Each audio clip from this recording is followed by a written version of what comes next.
First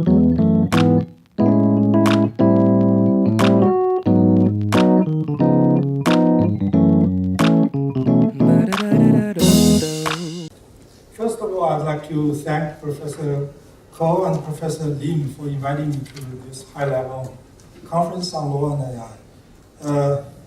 At the end of last year, I was appointed as the Executive Director of Law and AI Center of my university. Now we have already established cooperations with leading AI companies such as Microsoft and domestic Chinese companies such as Tencent and Baidu. We have many research programs, but originally I'm intended to make a presentation on autonomous car, especially the legal liability of autonomous car, because I'm a legal scholar. But I think it's difficult to make such sophisticated analysis in the afternoon, because usually in the afternoon the audience will become very sleepy. So my task is to wake you up. And I also want to thank all the participants of this conference, because in China it's very rare to have such a large audience in the afternoon. Usually people will attend the session in the morning and disappear in the afternoon. So thank you very much. What I'm going to talk about is not a presentation. I'd like to call a summary of what I have learned from the presentations until now. I would like to express my own opinion on the accountability of AI. I think the first question is that why we talk about or discuss the issue of accountability and the ethics of AI. I think it's because AI, of course, will bring many conveniences to our human society, but on the other hand, it will also pose risks to our privacy, to our personal data, or even our human existence. Like Elon Musk has pointed out that maybe the AI will pose some threat to our human existence. So it's very important for us to prevent this kind of threat or risk. So I think that's the starting point of our discussion, because AI will become the enemy in the future of our humankind. But I totally agree with Mrs. Bria that our task is to create a human-centered AI system. If we are creating some intelligent system which will destroy our humankind, I think we should not do that. We should abandon the whole project, right? So it's very important to discuss the issue of accountability of AI.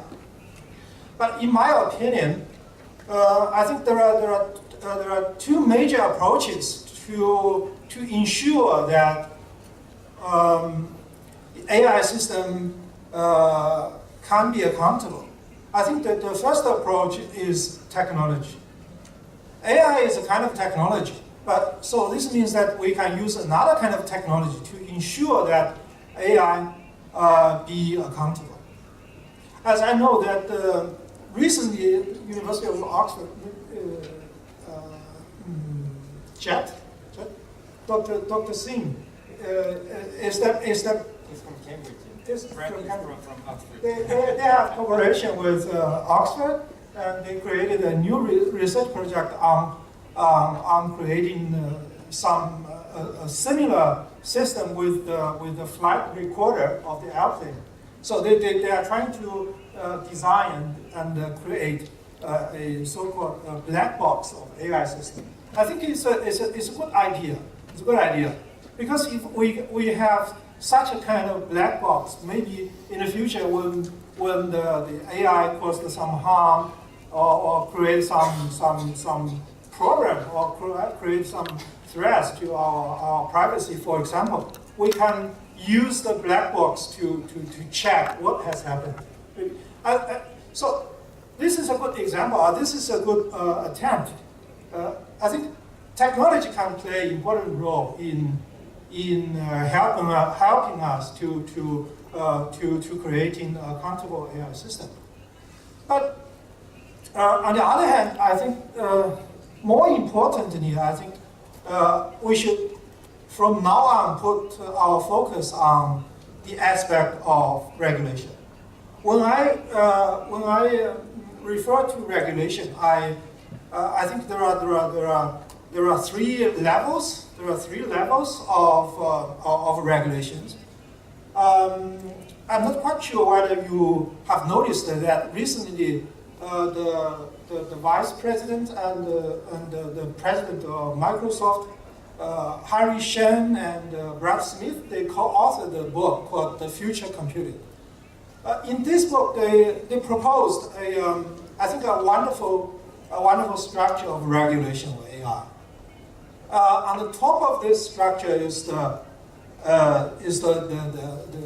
ethical principles, which has been expressed by Mrs. Rio in this morning. In total, there are 6 principles, basic principles of how to develop and use AI. I think Google also developed similar principles. So in the age of AI, ethical principles, I think, are the most important regulatory tools for AI. I think first of all we should make we should reach some consensus on how many or what are the ethical principles are. That's very important. These ethical principles should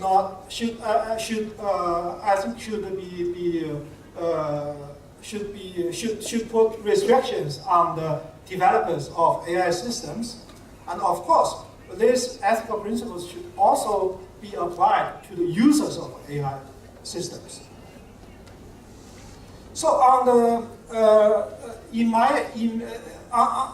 the second level of the regulatory framework is the so-called best practices. I mean that for our government regulators, I think the government should cooperate closely with the industry because as far as I know, that in China, it seems that Chinese government knows very little about what is happening in each sector of the AI industry. But they are eager to know what is happening. So I think the AI industry should help the government, first of all, to develop best practices. And on the third level should be the legal regulation.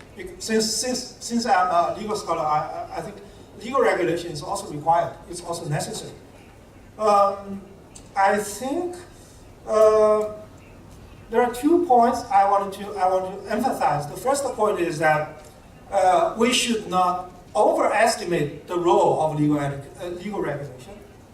You know, it's very natural for legal scholars to exaggerate the role of law in the age of AI. But my opinion is that in the age of AI, in order to regulate AI, I think soft law is more important than hard law, than the law published by the government. But on the other hand, we should also not underestimate the role of the law. I mean, legal scholars should try their best to develop new legal tools to regulate AI. I think we should initiate a sincere discussion on whether we accept the legal personhood of the AI system in the near future. Maybe since in the near future, the AI system can be very intelligent. So should we we recognize or should we accept the legal personhood of AI? I think that's the basic regulatory framework I proposed.